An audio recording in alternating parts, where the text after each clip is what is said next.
Hey guys, one thing I promised you a while back is with the hamstring tear that I had, I've been going through some PT. And I've done a couple upper body things, which my PT therapists have given me thumbs up on to do. Nothing a whole lot with as far as like a standing overhead press where I'm using my legs as a foundation. They're still kind of holding off on that. So most of the things I'm doing upper body wise is with some sort of seated position. That way I'm not putting all that pressure on my leg for stabilization. But as far as lower body goes, I wanted to walk you through some of the things that the PT people have been having me do to help repair and strengthen and recover from my tear. So I promised you guys in the last couple of videos that this was going to be coming. So I figured, it's Christmas break. Sorry if you see any mess behind me. We're kind of starting to, during this time period between now and the new year, we like to start breaking things down, putting stuff up, and getting back to normal. Regardless, I wanted to take this time to do a quick video. I hope this doesn't take too long, but just to show you some of the things that I've been having to do with my PT. So let's get to it. One of the things that they're having me do, I usually will start off every time I go to a PT session, which is kind of funny because you can't see my face as I'm talking, is I start off with about a 10-minute bike warm up, just to get the blood circulating. Then I usually go to a bar or to some sort of position where I can put my hands, and then they have me do a series of usually like either 3 sets of 10 or 4 sets of 10 of doing just kind of my leg.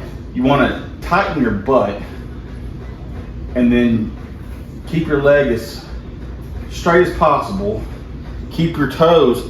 I was kind of doing this for a little bit where I was putting my toes outward. They really want you to keep your toes pointed forward, and then just do this. Sometimes I do it with a pause and then slowly back down, but about 3 or 4 sets of 10 of doing this action. Then same thing going backwards. Squeeze that butt and then go straight out as far as you can.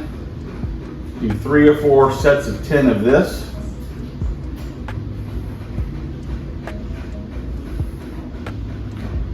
Then we get to the curls.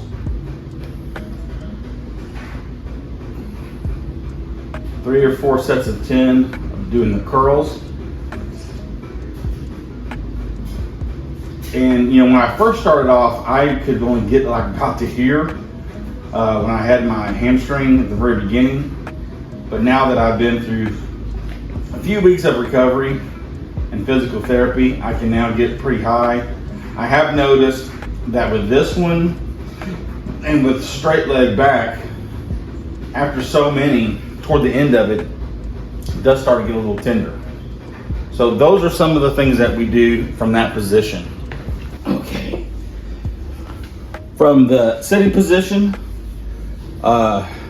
basically leg extension, out, about 3 or 4 sets of 10 with this as well.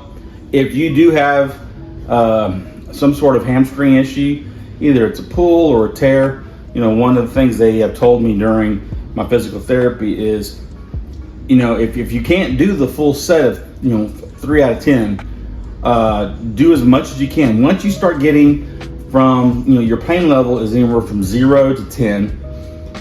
But if your pain starts to get above a 5, that's when you need to back down and kind of stop and let your leg rest. So you're gonna try and do 3 sets of 10, but if it starts to hurt, then go ahead and stop. Another motion they have, this is one of those things that you can use to move furniture. You put it on and it slides across your carpet and stuff. They have one of these at the therapy place, but they just want me to basically slide back and forth.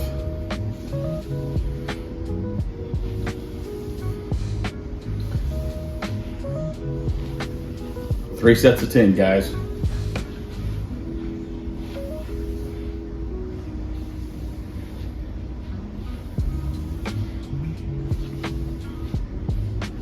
Did you guys have a good Christmas? I hope you did. In the world that we live in right now, it's kind of crazy. Things are crazy. People are crazy. All right. So those are some of the movements that I do from the sitting position. There's another one that they have me do. Let me get a pillow. So you can sit down, either an ottoman like this, or you can get a regular chair. If you have a regular chair that has the 4 posts, the legs that you're sitting on, kind of marry your leg up with that post being right behind your leg. And then all this is, and you're probably not going to see a whole lot of activation on the camera, but you basically, you want to just pull, you want to push your calf into the pillow and hold it for about 5 to 10 seconds. This one, they usually have me do 2 sets of 10 for 5 to 10 seconds. So, you're out here and you just push it in. Then you kind of let yourself have a little bit of break.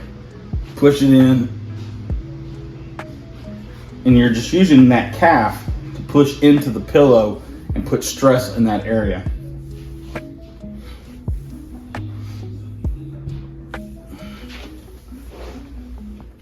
But these are awesome. If you don't have one of these and you have like a hardwood floor, you can easily just get a cleaning towel or a dish rag or an old towel or something and put it down. As long as you have something that you can slide back and forth, that's really all you need. Nothing too fancy. One thing over here that I didn't really show you from the stand-up position that they had me do are calf raises and calf stretches. So, you could do 3 sets of 10 doing your calf raises, and then for stretching, just go up. It's nice if you have something you can hold on to, but put your feet up at an angle like that and just kind of stretch into it. Ooh, that left calf is a little tender. You do about 10 seconds and then give yourself a break.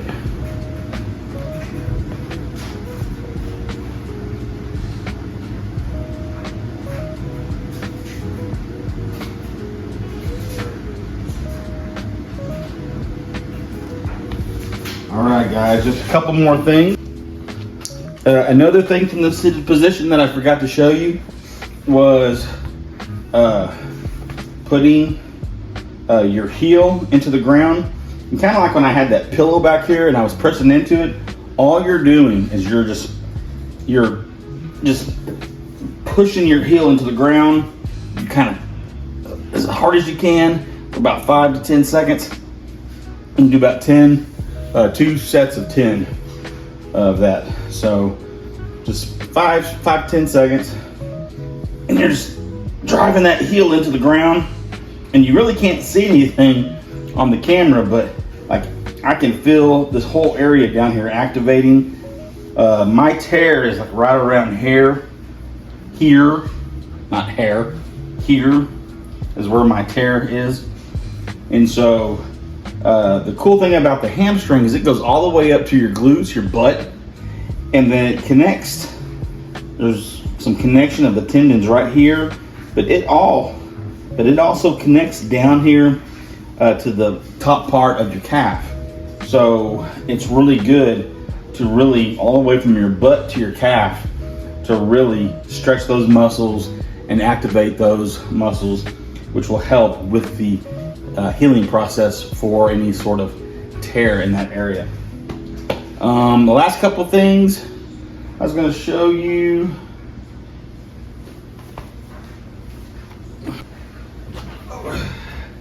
This is what they have me do as well. Hi, Joe. So they'll have me do the leg curls this way as well.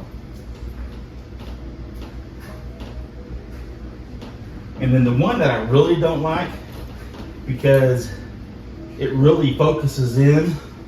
I mean, if you squeeze your butt, your glutes will take a lot of it, but still, it's I can really feel it in my injured area.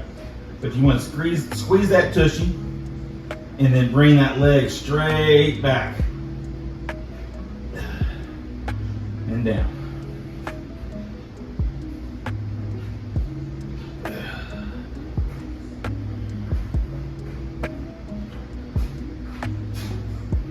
Now, you don't want to do this. You see how I'm kind of like curling that and then bringing it up? You want it as straight as you can have it, and then just go straight up like that. Don't bend that leg like a leg curl. So there's that. And the last thing that I've recently been doing, oh, and you can also do it on your side too.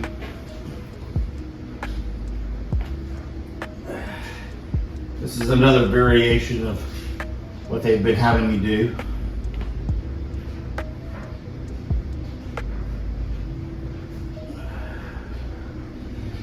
And then the last thing, and we'll wrap this up, is doing some bridging.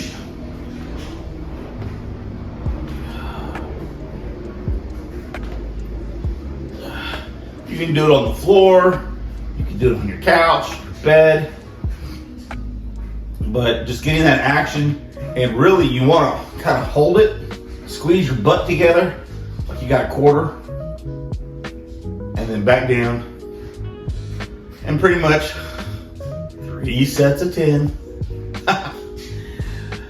and going from there. So, in a nutshell, that is basically the lower body working out that I'm doing right now, is those movements.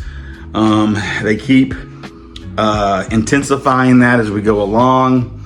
We also have, they do have a leg press machine at my physical therapist, but it's with the banding. I've done that one time. I guess as I get stronger, they'll probably have me do that more often. And then the dry needling. If you've never had dry needling before, first off, look it up if you don't know what it is.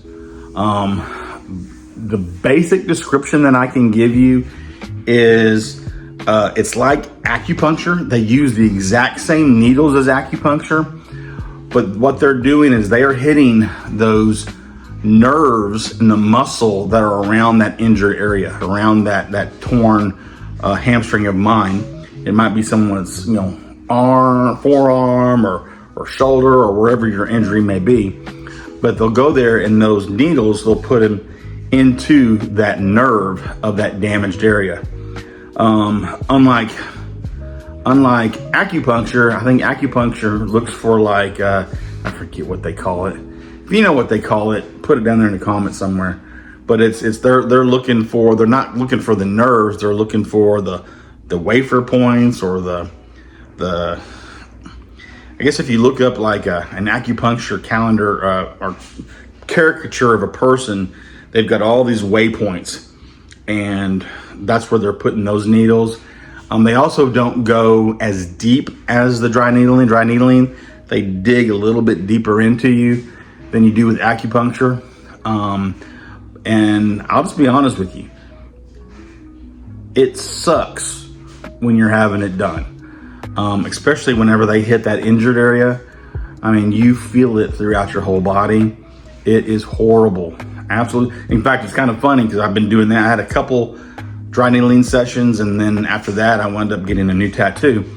And whenever I got the new ink, I was like, oh my gosh, this is nothing compared to dry needling. Dry needling hurts way more than getting the tattoo. But usually after that, they remove the needles, they'll kind of massage that area, and then the next day, sometimes depending on who you are. The first time I did it, it took me about 2 days, but it takes about a day and you'll have some soreness. But then after that, the whole purpose of that is it opens up, it basically activates those nerve endings to heal. It's like flipping on a light switch, saying, hey, time to turn on, time to see in the dark. And it helps speed up and maintain better recovery. And so if you're ever in a position where you're injured and your physical therapist says, hey, you want to try a dry needle, I really highly encourage it. In the moment, it's not the best feeling, but it does help a lot with recovery. And I've now had it 3 times. I think next week when I go for PT, they want me to have a 4th session of it. But it really, it's crazy stuff, but it definitely does work, folks. So those are just some things to do. If you happen to have a situation where you have a hamstring injury, those are the specific things that they've been working with me on. Like I said, for me, my goal is I have a potential strongman competition in April. Thank goodness it's not a super, super heavy competition, but it'll be challenging, especially after having an injury. And so their goal is to help me get to a period where I have recovered from my hamstring tear, and then also to be able to have the time to start training in preparation for that competition in April. So I think we're getting to the point now to where probably I'll have the month of January where they're going to start probably loading me up some on some weight, just a little bit at a time to start, because you want, I mean, the way they explained it to me is your muscles are almost kind of like a brain. Your muscles remember things.